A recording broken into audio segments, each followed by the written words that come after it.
Welcome back viewers, programme رمضان کے رنگ سے ٹرانسمیشن، اور آج ہم بات کر رہے تھے فتح مکہ کے اسباب کیا تھے اور اس کے ثمرات کیا مسلمانوں کو حاصل ہوئے، اس کے نتائج کیا حاصل ہوئے۔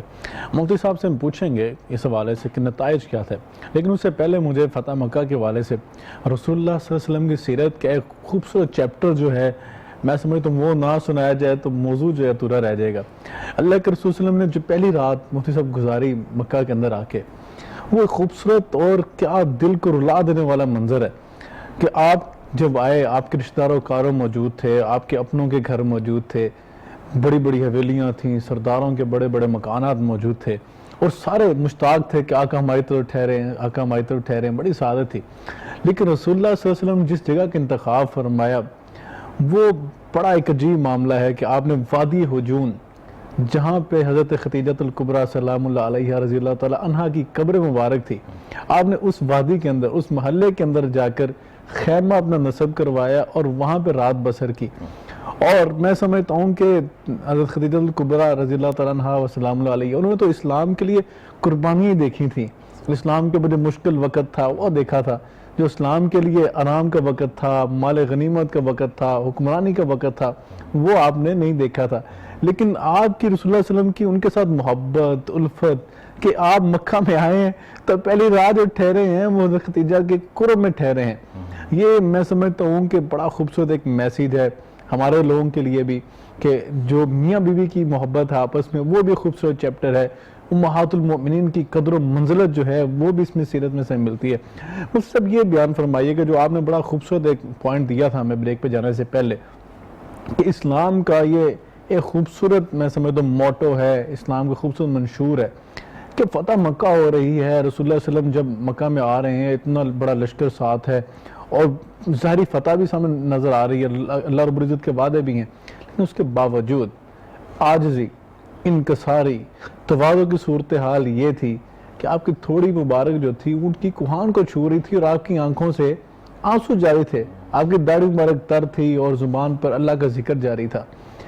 اور جو آپ بیان فرما رہے تھے، خاص طور پہ یہ بیان فرمائیے گا کہ ہمیں آج اگر ہم اپنے معاشرے کو دیکھتے ہیں، ہماری کسی کے ساتھ کوئی جھڑپ ہوئی ہے یا کوئی معاملہ ایسا ہوا ہے، بعد میں صلح کا معاملہ بنتا ہے، یا کوئی ہمارے زیر اثر آیا ہے، زیر سایہ ہے، تلک الایام نداولها بین الناس، دن پھرتے رہتے ہیں، ہمارا رویہ وہاں پہ کیا ہوتا ہے؟ ہم کہتے ہیں بھائی آج تو بس لے لو، بدلے جو سارے لینے ہیں۔ اسلام کیا میسیج دیتا ہے؟ اسلام کا جو چارٹر ہے وہ کیا ہے؟ جی ماشاءاللہ، آپ نے کچھ خاص بیان کرنے کے لیے چھوڑا تو نہیں ہے، لیکن میں اسی کو تکمیل کرنا چاہوں گا۔ ماشاءاللہ، اللہ آپ کو جزائے خیر دے۔ قرآن پاک کی ایک بہت گہرا اور پیارا اصول ہے، لا تستوی الحسنۃ ولا السیئۃ، کہ برائی کا بدلہ برائی سے دو گے تو اندھیرا اندھیرے سے ٹکرائے گا تو اندھیرا ہی پھڑے۔ سبحان اللہ، سبحان اللہ۔ کچھ ایسا کر کے دکھاؤ نا کہ جو تمہارے پاس دلیلیں بھی ہوں، ہزار طاقت ہو، 100 دلیلیں ہوں، پھر بھی لہجے میں عاجزی ہو، ایسا کر کے دکھاؤ۔ تو اللہ کے نبی داخل ہو رہے ہیں مکہ المکرمہ میں، اور چونکہ یہاں پہ لوگوں کے دلوں کو فتح کرنا ہے نا، بے شک بے شک، ہم اصل میں اس سطح سے سوچ کر زندگی گزار نہیں رہے۔ جی، ہم چاہتے ہیں کہ بس وہ اپنے سے کمانا ہے، کھانے کے لیے، کھانا ہے کمانے کے لیے، بس یہ سوچ چل رہی ہے۔ ہم تشکیل ہے، ہم اللہ کے بندے ہیں، اللہ کے نائب ہیں، نبی کی امتی ہیں، اور حضور امت کو جوڑ کر گئے ہیں۔ اگر ہر مسلک والے، ہر پارٹی والے یہی سوچ لیں، یار یہ تو وہ ہے جس کے لیے اللہ کے نبی رو کر گئے۔ اللہ اکبر، اللہ، اور ایک کہنے والے نے کہا، کہتا میں ڈر سا جاتا ہوں جب یہ سوچتا ہوں حضور میرے لیے بھی روئے۔ اللہ اکبر، اللہ، یہ تو وہ ہے جس کا ایمان، اس کے اندر وہ ایمان ہے کہ اللہ کہہ رہے ہیں جب تک ایک بھی ایمان والا موجود ہے قیامت نہیں آئے گی۔ سبحان اللہ، ایک بھی اللہ اللہ کرنے والا موجود ہے۔ جب اس انسان کو اس نظر سے ہم دیکھیں گے کہ مسلمان ہے، اللہ والا ہے، اب اس میں ہمیں کوئی ہزار خامیاں بھی نظر آئیں، لیکن کوئی خوبی بھی تو ہوگی، کوئی خوبی بھی تو ہوگی۔ میں اس کو مکمل کرنا چاہوں گا۔ ایک اللہ والے تھے، ان کے پاس ایک مرید گیا اور کہنے لگا کہ مجھے آپ ذرا سمجھا کے نا بات کیجیے گا، میں نے 70 سے 80 بزرگوں کو چیک کیا ہے، مجھے ان میں خامیاں نظر آئی ہیں، میں اب چھوڑ دیا ان کو، تو آپ ذرا، انہوں نے کہا اللہ کے بندے تو ان کو خامیاں ڈھونڈتا رہا، اب وہ ساری خامیاں تیرے اندر آ گئیں، کاش کہ تو خوبیاں تلاش کرتا تو اتنی خوبیاں تیرے اندر۔ اللہ اکبر، اللہ اکبر، خوبیاں۔ وہ سب آپ نے بڑا خوبصورت میسیج دیا ہے، اور اس وقت فتح مکہ کے بعد چارٹ آف ہیومینٹی اللہ کے رسول صلی اللہ علیہ وسلم نے وہاں پہ دیا، اور 632 میں پھر اس کے بعد 2 سال بعد آپ نے خطبہ حجۃ الوداع بھی اس موقع پہ آ کے دیا ہے، اور جب ہم نے حضرت بلال حبشی کی بات کی، وہاں پہ مساوات کا درس دیا، حضرت اسامہ بن زید کو اپنی اونٹنی میں بٹھا کے مساوات اور برابری کا درس دیا ہے، خطبہ حجۃ الوداع کی طرف میں چاہتا ہوں کہ آپ کوئی اہم روشنی ڈالیں کہ جو آج کے معاشرے پہ، کیونکہ خطبہ حجۃ الوداع جو ہے وہ تو پوری ہیومینٹی کے لیے وہ چارٹر ہے، تو آج کے دور میں ہم اسے کیسے دیکھ سکتے ہیں؟ جی بالکل صحیح فرمایا، چند الفاظ ہیں میں برکت کے لیے دہرانا چاہوں گا. فرمایا یا ایھا الناس ان ربکم واحد، یا ایھا المؤمنون نے کہا، حالانکہ سارے مسلمان کھڑے تھے، الناس کہا کہ بے شک کا مقصد انسانیت، ہاں انسانیت، اور تاکہ قیامت تک چلنا ہے نا اس نے، تو اس نے جس کو لمبا چلنا ہو اس کے نرمی ہوتی ہے، اس میں وسعت ہوتی ہے، اس میں تنگی نہیں ہوتی. یا ایھا الناس، اے لوگو، ان ربکم واحد، تمہارا رب تو ایک ہے، ان اباکم واحد، تمہارا باپ بھی ایک، آدم علیہ السلام. اور پھر آگے چلتے آگے فرمایا تم میں سے کسی عربی کو اجمی پہ کوئی فضیلت نہیں، کسی کو گورے کو کالے پہ کوئی فضیلت نہیں، پوری انسانیت کو مساوات کے خوبصورت لڑی میں پرو دیا، کوئی کچھ نہیں ہے. یہ کر کے دکھاؤ، ان اکرمکم عند اللہ اتقاکم، اللہ کے ہاں عزت بنوا کے دکھاؤ. یہ مال جو ہم دیکھتے ہیں نا، جس گاڑی کے آگے روٹر لگاؤ، جھنڈا لگاؤ، وہ نیچے نہیں اترنے کا، ان کے انداز ہی ہو رہے ہیں. یہ دیکھیں پوری کائنات کا فاتح ہے، اور کیا کہہ رہے ہیں، کسی کو کوئی فضیلت اللہ کی ہاں عزت پا کے رکھو، کیونکہ کم من معروف مجہول فی السماء وکم من مجہول معروف. کتنے ایسے لوگ ہیں دنیا میں تو ان کو بڑے لوگ جانتے ہیں، آسمان کا کوئی فرشتہ ان کو نہیں جانتا، اور کتنے ایسے یہاں تو یہاں تک ان کو پوچھتے ہی کوئی نہیں. غریب کہہ کے دھتکار دیا جاتا ہے، مسکین کہہ کر نکال دیا جاتا ہے، آسمان کا ایک ایک فرشتہ اس کی دعاؤں پہ آمین.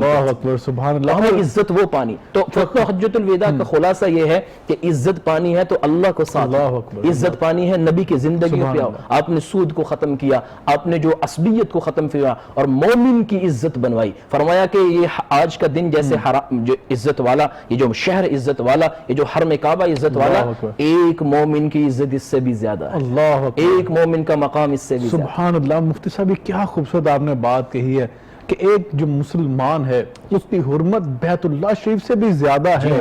اور آج ہم کس مسلمان کی حرمت کا خیال کرتے ہیں؟ ہم ذرا سی بات اپنے مزاج سے ہٹی پاتے ہیں اور اپنے مفاد پر حاوی پاتے ہیں، اپنی جماعت سے ہٹ کے، اپنے نظریے سے ہٹ کر، اور ہم اس کے اوپر کس طرح چڑھائی کرتے ہیں.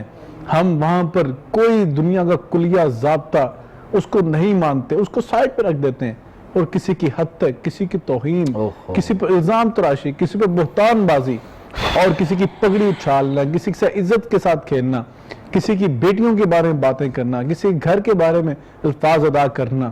ہم کن کن گھنونی بیماریوں اور جرائم میں مبتلا ہو چکے ہیں، جبکہ اللہ کے رسول صلی اللہ علیہ وسلم نے خطبہ حجۃ الوداع اس موقع پر جب آپ نے یہ بیان فرمایا، وہ صحابہ تھے جن کی رو رو کے ہچکیاں بن گئی تھیں، آنسو جاری تھے، اور صحابہ اس قدر مگن ہو کے سن رہے تھے کہ ایک صحابی جو تھے وہ تو اونٹ سے گر کے ان کی شہادت ہو گئی تھی، اور اس قدر محب ہو کر. لیکن ایک ہم ہیں کہ آج دنیا اس چارٹر کو پڑھ رہی ہے، اس پہ عمل کر رہی ہے، لیکن اس نبی کے ماننے والے اس چارٹر کو ماننے کے لیے تیار نہیں ہیں. پھر کس قدر ہم سمجھتے ہیں کہ ہم کس طرح کامیابی پائیں گے؟ میں آپ کی تنزلی جو ہے وہ ہماری جو ہے وہ ہمارے راستے میں جو ہے وہ آ رہی ہے. کیا فرمائیں گے مفتی صاحب؟ میں آپ کی بات ہی کو مکمل کرنا چاہتا ہوں، اللہ آپ کو جزائے خیر دے. فرمایا سود کے 70 درجے ہیں. ہم کہتے ہیں یار یہ سودی آدمی ہے، ایسے ہی اندر ایک اس سے نفرت شروع ہو جاتی ہے نا، ایمان ہے نا الحمدللہ. فرمایا اس کے بھی 70 درجے ہیں. سبحان اللہ. اور فرمایا چھوٹا درجہ ہے وہ بھی بتایا. اعلیٰ سب سے بتاؤں جو سب سے برا سود ہے، اس سے برا سود کوئی نہیں. فرمایا ایک مسلمان کی بے عزتی کرنا، اس کی ہتک کرنا. یہ ہمارے ہاں جگت کرنے کو فخر سمجھا جاتا ہے. وہ کہتے بڑا شعار آدمی یار نال گل نہیں، جب لسانی اس کی جو ہے اس کو ہم اس کی سمجھتے ہیں کہ ایبیلٹی سمجھتے ہیں اس کی. لیکن نبی پاک صلی اللہ علیہ وسلم نے تو بدترین سود ہے. اور لیکن مفتی صاحب نبی پاک صلی اللہ علیہ وسلم نے تو مسلمان کی جو بیسک ڈیفینیشن بتائی ہے، کیوں المسلم من سلم المسلمون من لسانہ و یدہ، مسلمان ہی وہ ہے جس کی زبان اور اس کے ہاتھ کے شر سے دوسرا مسلمان محفوظ رہے. ناظرین کرام، آج کے پروگرام میں میں شکریہ ادا کروں گا مفتی محمد ابوبکر شاہ صاحب کا.